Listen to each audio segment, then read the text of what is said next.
यानी कि इस स्टॉक में अब बिग बॉयज की एंट्री हो चुकी है। और जब ये बात हम अच्छे से समझ चुके हैं कि यहाँ पे इंस्टीट्यूशनल इन्वेस्टर्स घुस चुके हैं, तो फिर इस शेयर का आगे चलते हुए क्या होने वाला है, ना ये मुझसे छुपा है ना आपसे छुपा होना चाहिए। नमस्कार दोस्तों, स्वागत है आपका हमारे चैनल स्टॉक्स स्क्रीमर पे। आज हम लोग एक ऐसी स्ट्रेटेजी देखने वाले हैं जो कि काफी लो रिस्क होने वाली है। हमारी आज की स्ट्रेटेजी डिपेंड करती है ट्रेडिंग साइकोलॉजी के ऊपर, यानी कि आज के इस वीडियो में हम लोग ना सिर्फ एक ट्रेडिंग स्ट्रेटेजी सीखेंगे बल्कि शेयर मार्केट के सबसे महत्वपूर्ण पहलू ट्रेडर्स के साइकोलॉजी को भी समझेंगे। हमारे लिए जो पहली चीज समझनी इंपॉर्टेंट हो जाती है वो ये है, क्या यह स्ट्रेटेजी एक इन्वेस्टमेंट स्ट्रेटेजी है या फिर एक ट्रेडिंग की स्ट्रेटेजी है। तो दोस्तों ये है एक ट्रेडिंग की स्ट्रेटेजी। थोड़ी ही देर में हम लोग चलेंगे चार्ट्स के ऊपर और मैं आपको प्रॉपर लेवल्स को मार्क करके बताऊंगा कि हमें एंट्री कहां लेनी है। एग्जिट या फिर टारगेट के लिए हम लोग चुनेंगे नेक्स्ट रेजिस्टेंस के लेवल को, यानी कि उस लेवल को जहां से प्राइसेस टकरा के बार बार नीचे की ओर आती हैं। अगर आप इस ट्रेड को थोड़े लंबे समय तक होल्ड कर सकते हैं तो फिर आप एग्जिट लेंगे शेयर के लाइफ टाइम हाई प्राइसेस के ऊपर। फर्दर ये एक नो स्टॉप लॉस स्ट्रेटेजी है, यानी कि हम लोग स्टॉप लॉस का यूज नहीं करते हैं इस स्ट्रेटेजी में, और हम लोग लॉस एक ही कंडीशन में बुक करते हैं जब कंपनी के बिजनेस में कोई फंडामेंटल शिफ्ट हुआ हो, यानी कि हमारे लॉस की गुंजाइश ना के बराबर ही होती है। मैं आगे आपको समझाऊंगा कि ऐसा मैं क्यों इतनी कॉन्फिडेंटली बोल पा रहा हूँ। जो नेक्स्ट इंपॉर्टेंट चीज हम लोग समझेंगे वो ये है कि ये स्ट्रेटेजी कहाँ अप्लाई होती है। इसका जवाब है मेजर इंडेक्सेस के ऊपर और लार्ज कैप के स्टॉक्स के ऊपर। हमें ऐसे लार्ज कैप स्टॉक्स पिक करने हैं जिन्होंने फाइनेंशियली बहुत अच्छा परफॉर्म किया है पिछले कुछ सालों में। बावजूद इसके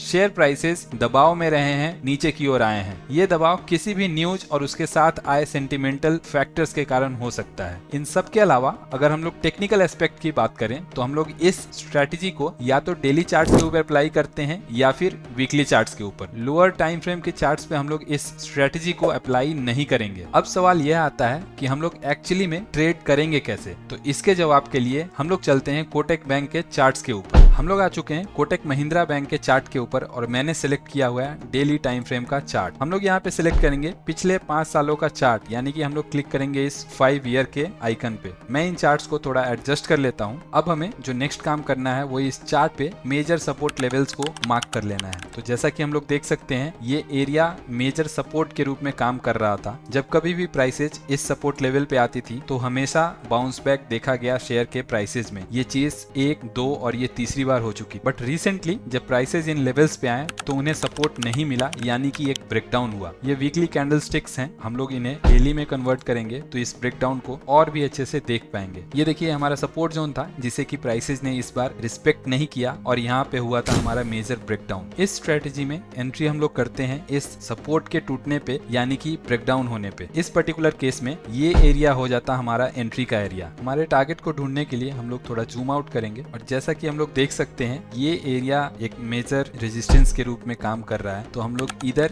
यहाँ पे एग्जिट ले सकते हैं या फिर दूसरी स्ट्रेटेजी के रूप में हम लोग लाइफ टाइम हाई तक पहुंचने का वेट कर सकते हैं शेयर्स का, जो कि इस केस में मुझे ज्यादा लॉजिकल लग रहा है। कोटक बैंक के शेयर्स आज के डेट में बहुत अंडरवैल्यूड हो चुके हैं और यहाँ पे एक बहुत लंबी रैली की गुंजाइश मुझे साफ साफ दिखाई पड़ती है। अगर हम लोग अपने एंट्री लेवल से मेजर करें तो पहला टारगेट ऑलमोस्ट 20% ऊपर निकल के आता है और दूसरा टारगेट 40% के ऊपर निकल के आता है। ये टारगेट्स अचीव होने में अगर 1 साल या 1.5 साल भी लग जाते हैं तो फिर हमारे लिए ये एक बहुत अच्छा ट्रेड माना जाएगा। ये बात ध्यान रहे दोस्तों कि ये एक नो स्टॉप लॉस स्ट्रेटेजी है, यानी कि हम लोग शेयर्स को लॉस में सेल नहीं करते हैं। अगर लॉस में सेल करते भी हैं तो एक ही कंडीशन में, जबकि कंपनी के फंडामेंटल बिजनेस में कोई बहुत मेजर चेंज आ गया हो, कंपनी का बिजनेस खराब हो चुका हो। अब आप मुझसे पूछेंगे कि अगर ये एक नो लॉस स्ट्रेटेजी है तो फिर इतनी रिस्क फ्री कैसे हुई। इसमें तो बहुत ज्यादा रिस्क इन्वॉल्व है क्योंकि हमारा स्टॉप लॉस नहीं लगा हुआ है। तो जैसा कि मैंने पहले भी बोला था, हम लोग इस स्ट्रेटेजी को यूज करेंगे सिर्फ इंडिसेस के ऊपर या फिर लार्ज कैप के स्टॉक्स के ऊपर। और लार्ज कैप स्टॉक्स के अंदर भी हम लोग उन स्टॉक्स में ही इस स्ट्रेटेजी को अप्लाई करेंगे जिन्होंने पिछले 2-3 साल में अच्छा बिजनेस किया हो, अच्छा प्रॉफिट किया हो, या फिर यूं कहें कि नेट प्रॉफिटेबिलिटी उनकी बढ़ी हो। इस चीज को वेरीफाई करने के लिए हम लोग आ गए हैं कोटक बैंक के yearly profit and loss statement के ऊपर। और जैसा कि हम लोग देख सकते हैं साल 2021 में कोटक बैंक ने 32,800 करोड़ के रेवेन्यूज किए थे, जो कि बढ़ता हुआ 56,200 करोड़ पहुंच चुका है साल 2024 में। अगर हम लोग ईपीएस की बात करें तो 50.41 रुपीज का ईपीएस कंपनी ने रिकॉर्ड किया था साल 2021 में।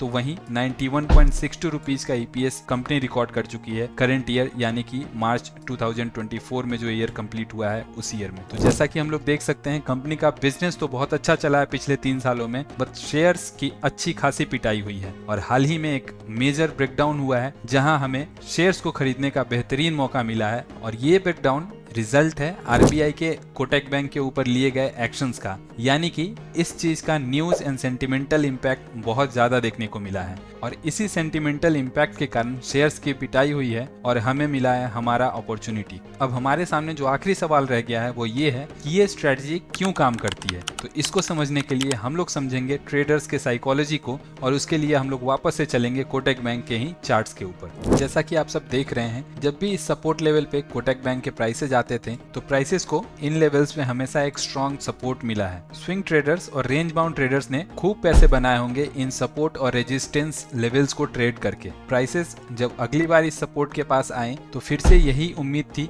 कि वापस से ये इन लेवल्स तक जाएंगे, पर ऐसा हुआ नहीं। प्राइसेस ने हाफवे तक का रास्ता तय किया और फिर आई एक जोरदार गिरावट। हम लोग थोड़ा जूम करके देखेंगे तो पहले दिन इसी सपोर्ट लेवल से प्राइसेस ने सपोर्ट लेने की कोशिश की, फिर 1-2 दिन तक ट्रेड यहाँ होता रहा और उसके बाद आया हमारा ब्रेकडाउन। बहुत सारे ट्रेडर्स जिनकी एंट्री यहाँ और यहाँ हुई होगी वो अब ट्रैप हो चुके थे इस ब्रेकडाउन के कारण, यानी कि इस पूरे रेंज में जिन्होंने खरीदारी की थी उनके अब स्टॉप लॉसेज यहाँ पे हिट हो रहे थे। हम लोग एक बार इन सारे ड्राइंग्स को रिमूव करते हैं। अब जैसा कि हम लोग देख सकते हैं इन लेवल्स पे बहुत सारे ट्रेडर्स का स्टॉप लॉस हिट हुआ और बहुत ज़्यादा सेल ऑर्डर्स लगे हुए थे, जो कि इस दिन का हाई वॉल्यूम सिग्निफाई भी कर रहा है। इस दिन के अलावा भी आगे की अगर हम लोग बात करें तो वो पीछे के वॉल्यूम्स के मुकाबले काफी हाई है। अब इतने बड़े मेजर ब्रेकडाउन के बाद रिटेल ट्रेडर्स की हिम्मत तो होगी नहीं यहाँ पे एंट्री लेने की और इन हाई वॉल्यूम्स को क्रिएट करने की। तो आखिर ये हैं कौन लोग? जब इतने सारे ट्रेडर्स का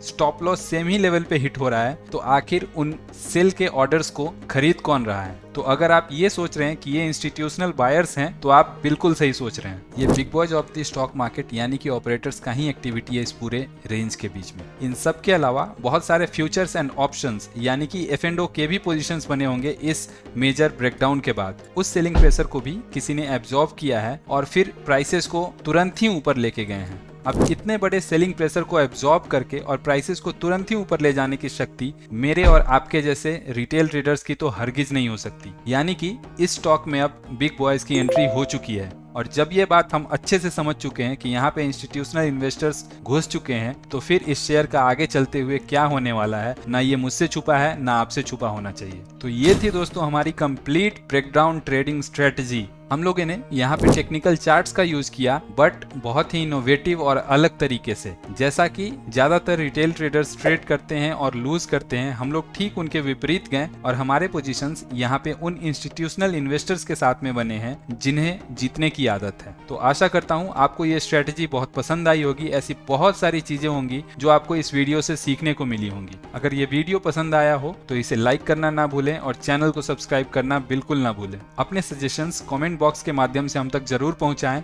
मिलते हैं अगले वीडियो में। जय हिंद।